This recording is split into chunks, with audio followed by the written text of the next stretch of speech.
And now on to attachment. So I hope you remember attachment theory as we talked about it earlier in the semester. But for the purposes of humans and what we're going to talk about it, attachment is an emotional bond that develops between a child and a particular individual. Now, first thing to note about this is it doesn't say mother and it doesn't say primary caregiver.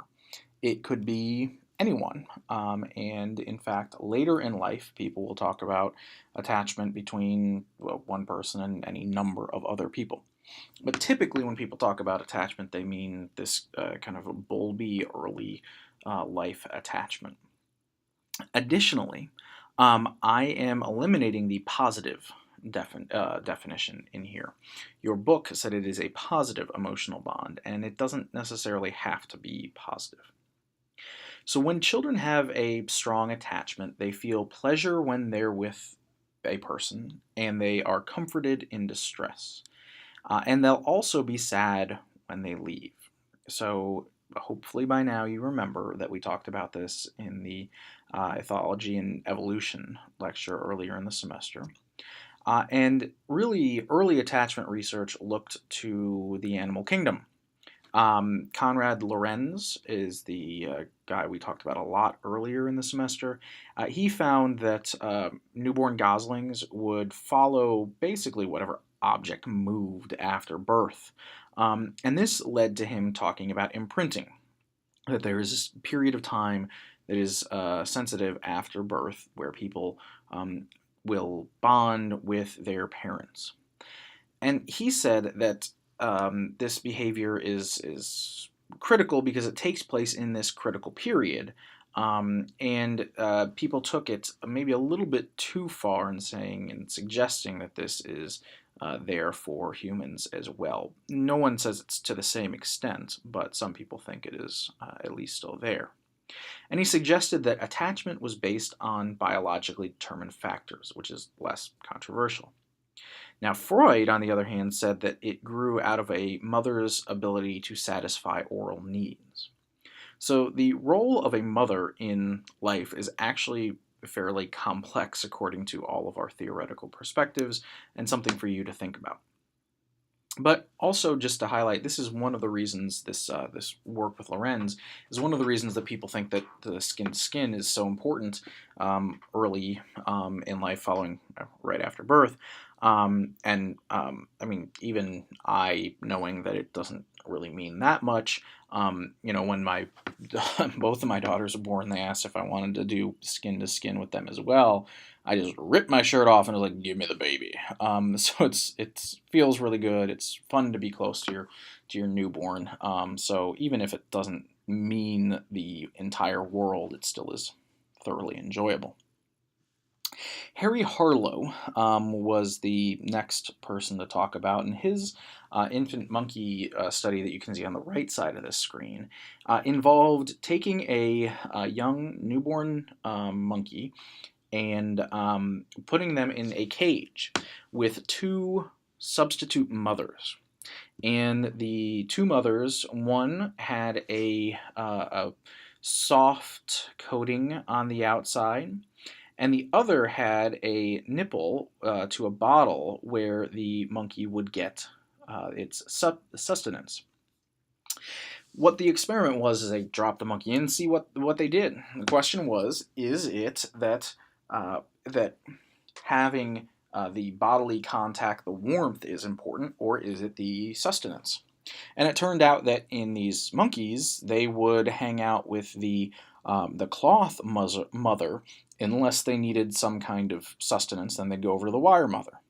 And this indicates that it's not just the physical sustenance, it's not just imprinting, it's not the ability to satisfy needs, at least for these animals, that's key, but rather the warmth, the closeness that is felt there.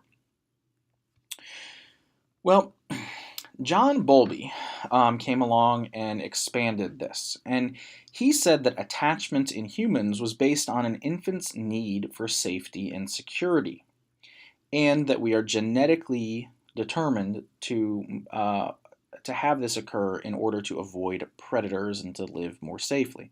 We talked about this earlier in the semester also, but just to reiterate, if you took a child who was just born and you left them to their own devices, they would inevitably die.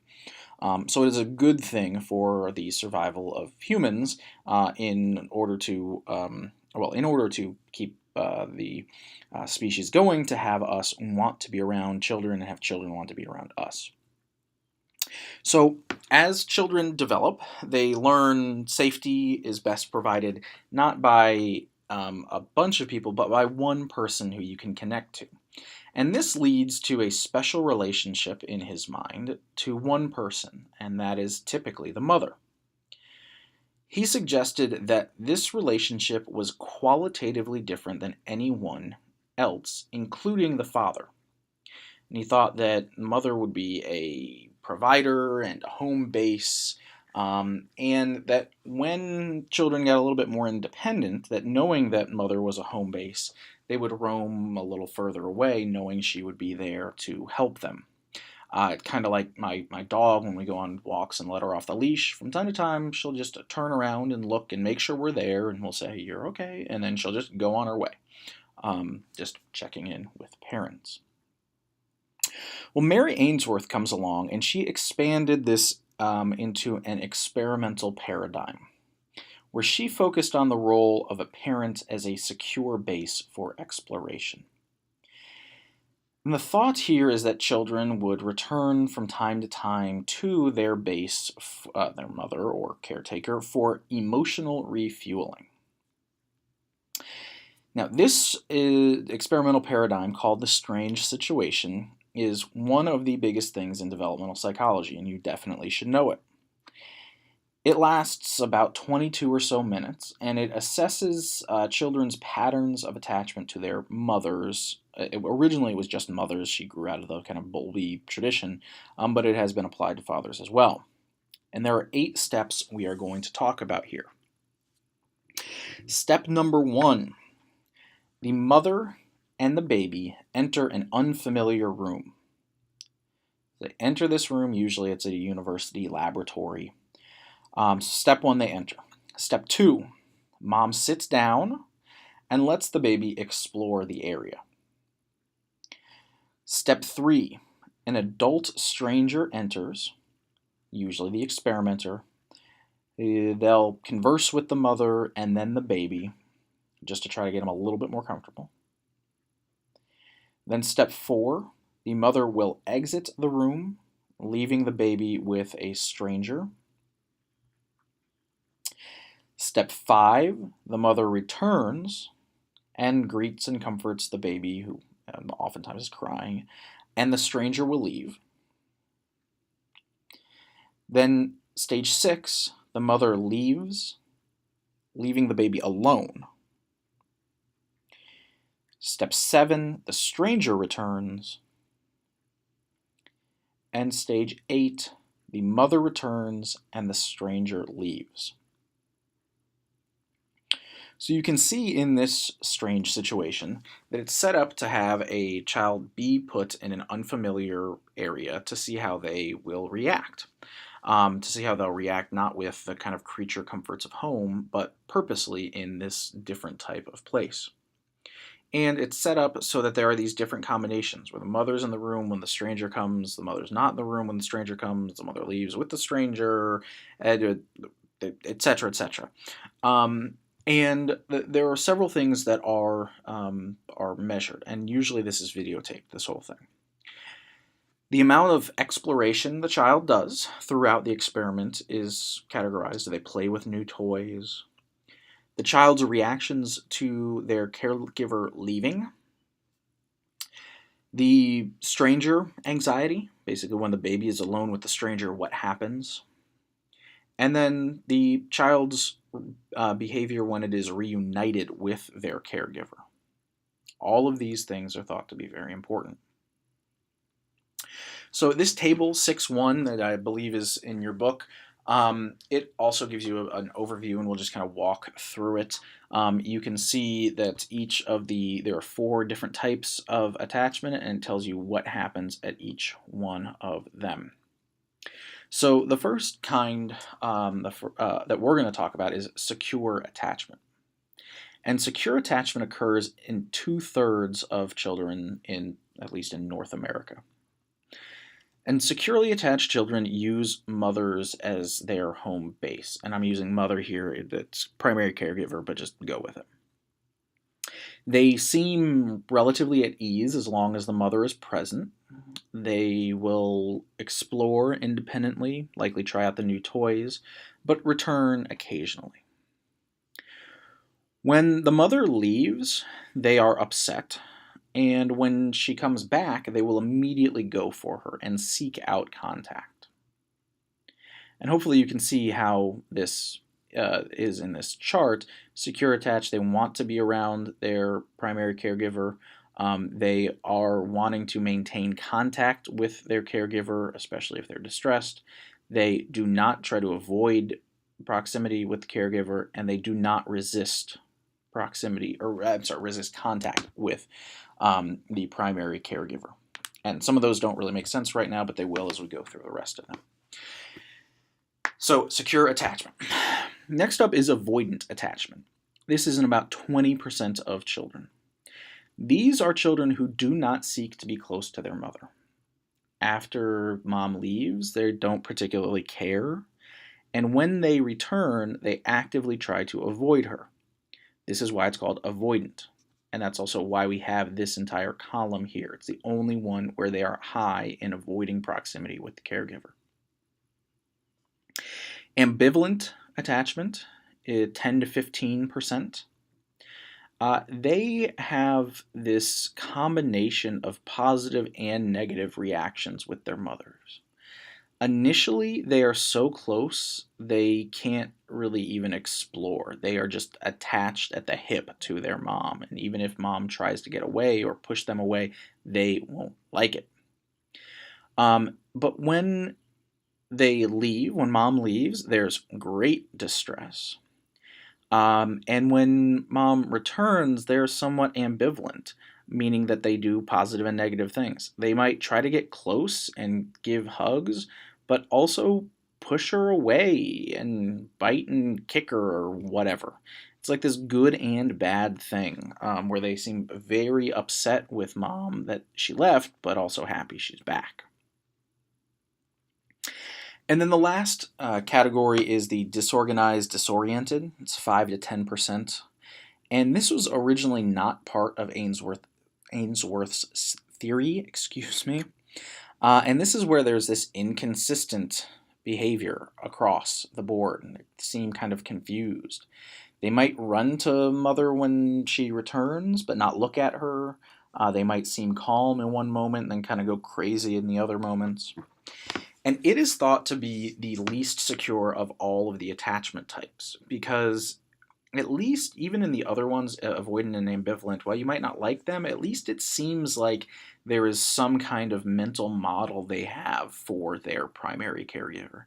In this, they don't. It's almost like they don't know how to react around them, and therefore that's why we say it doesn't seem like they have much of a secure, or they're actually the least secure of the attachment styles. Now, the type of attachment depends on many factors. Parents' sensitivity to the child's needs seems big, but also family stress, parental psychopathology, and some characteristics of children. It's actually, and we don't want to get into blaming children in this case, blaming the victims, but it's been seen that it's more difficult for adults to feel attached to children who are ill-tempered.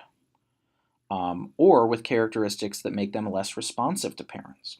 If you have a ill-tempered child, you sometimes just don't want to be around them. Especially if they're crying all the time. It's hard to love on a baby if they're crying constantly, if they seem like they are constantly unhappy. And so if you have a situation like that, it's just harder to give the positivity to them. And then characteristics that make them less responsive. Your book mentions Down syndrome. If there's some kind of developmental delay where they're not smiling and don't seem happy and all of that, it's also harder to. There's very few things in life that are better than seeing a child smile. And if they are not smiling as early, it's just harder to have as good of a time with them. Now, while the child might not be as responsive, they still likely will respond, and there is going to be attachment if you love them. If you are loving on them, pushing through even when it's difficult, which can be tough, then it'll still be there. My first, we had lots of issues with her, medical issues. That is, is the most loving little girl in the world. But the second one, she went through a period of time where I'm convinced she hated me. She just wanted to be with wanted to be with mom. It was really hard because if I held her for a long enough period of time, she'd just start screeching, and that was really hard for me to love on her or read her books or things. And so that was difficult while that was going on. Thankfully, it didn't last that long. But nonetheless, it's representative of this time where if a child is difficult, it's hard to love all over them. So the question now becomes, what does infant attachment mean? What does it mean for the child and parent if they are securely attached or not? Well, it really depends on who you ask. Some people will say it is the most important aspect of psychological development that there is. Truly, that this is the most important thing in all of developmental psychology. Now, I think that's a little bit too big a stretch. Secure attachment does generally predict good things, effective social and emotional functioning in both childhood and adolescence. But while insecure attachment is generally associated with various forms of psychopathology, so it is a good thing. There are a bunch of studies out there, but one I believe your book mentions found that boys who are securely attached at age 1 showed fewer psychological difficulties than later age. And also, there have been interesting things to show that adult romantic relationships, so how attached you are to your spouse later in life, is actually associated with infant attachment, how attached you were to parents when you were young. The reason we think this happens is that attachment has an indirect influence on the role of children in selecting their environments, their degree of engagement in activities, how they interpret their experiences, and the like. And that the initial way that they interact with the world is kind of setting up the blueprint for how they deal with it. Deal with things later in life, how they feel and interact later in life with people and friends, family, etc.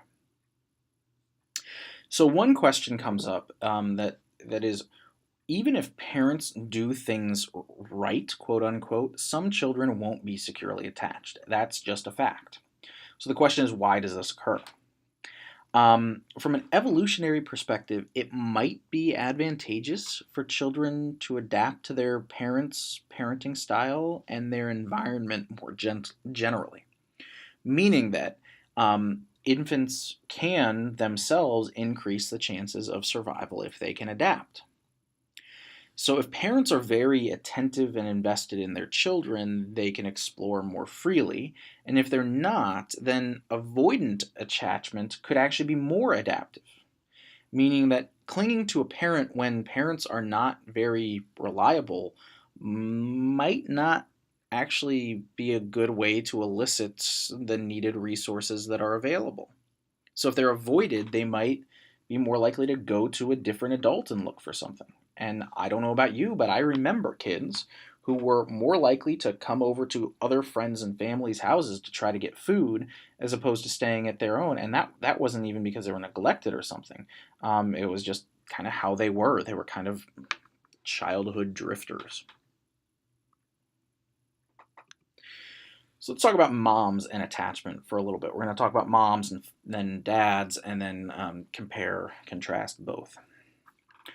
So mothers who are securely attached to their children tend to be aware of their children's moods and take into account their children's feelings during interactions.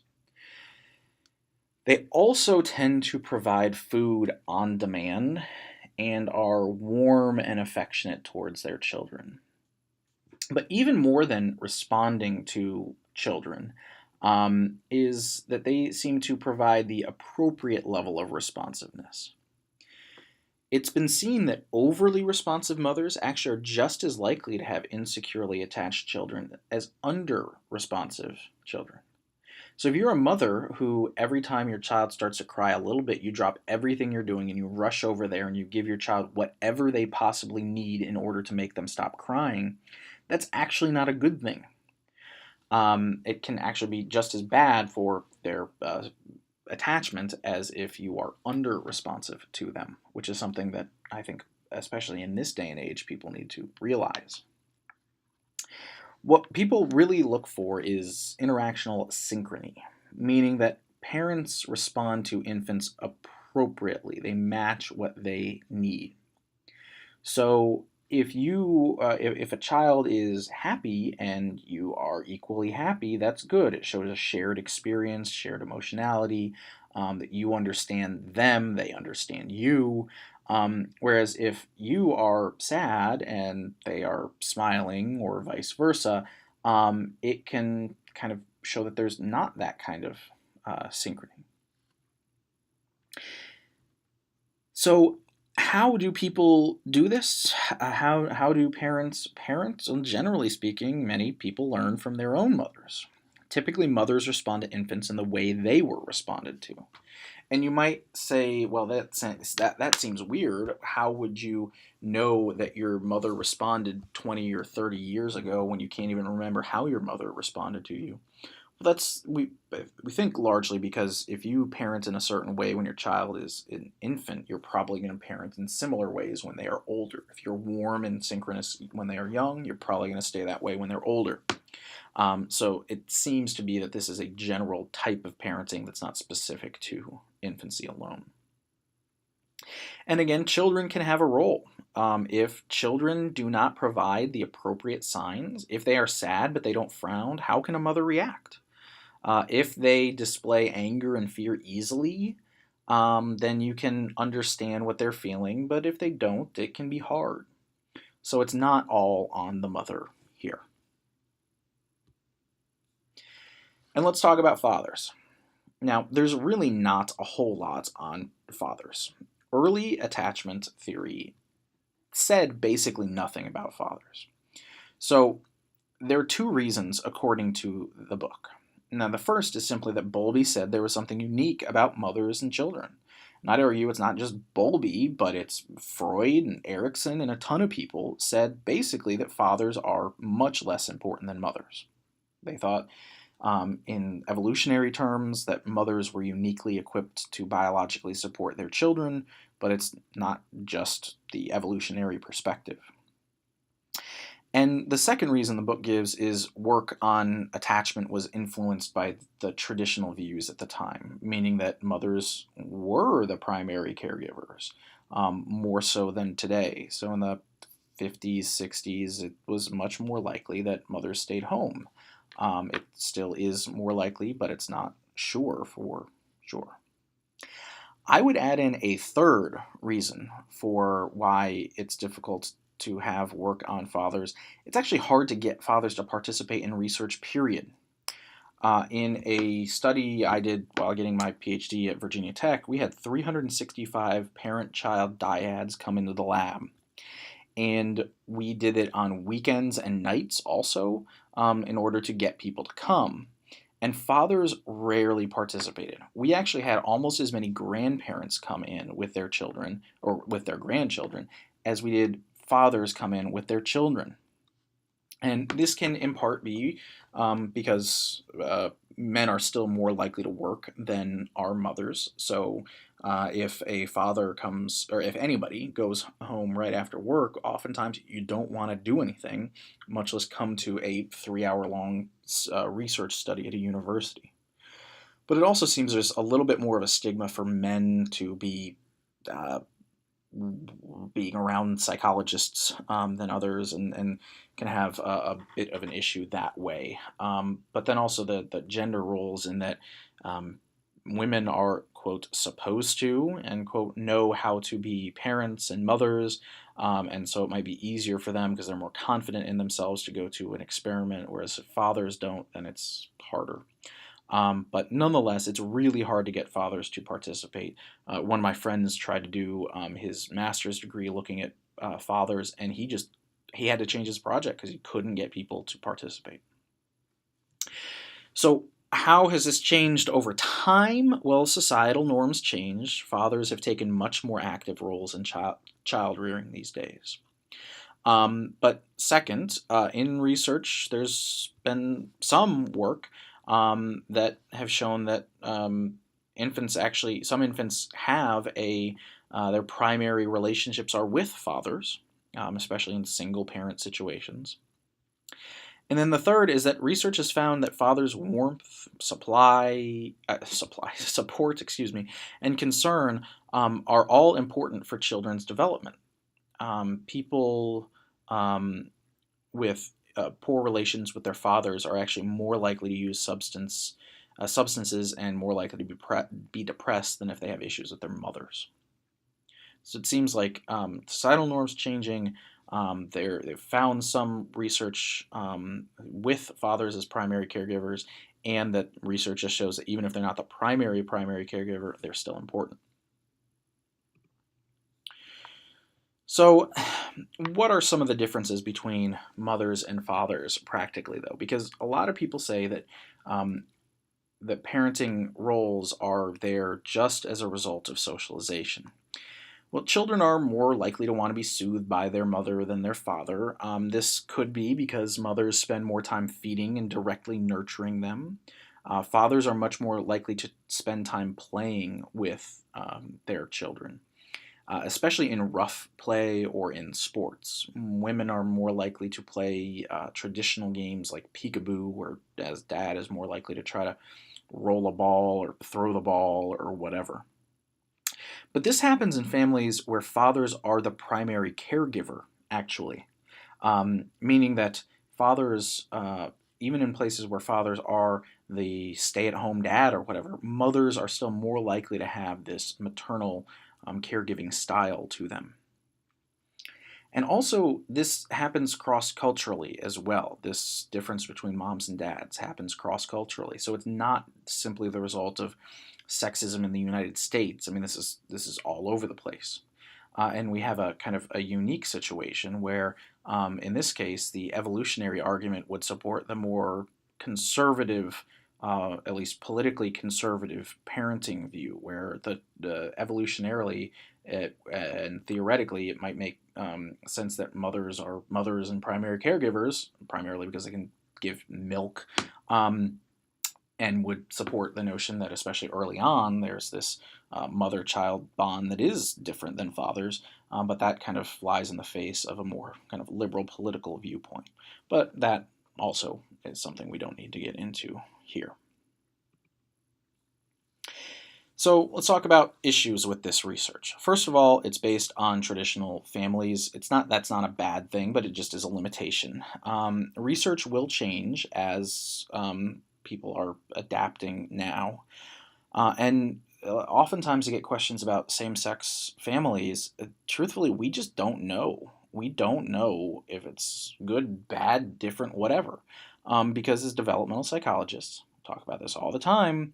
What do we want? Well, we want to have good 20, 30, 40-year longitudinal studies.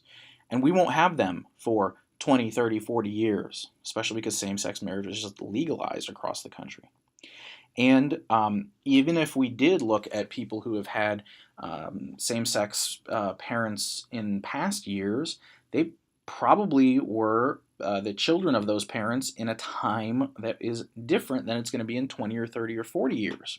So even if we had research from the past 20 years or however long, it's not going to necessarily be representative of today. And also cross-culturally, we have issues here. Attachment is found in every culture, but the proportions differ. Many places, actually most research uses a strange situation, but that might not be appropriate for non-Western cultures.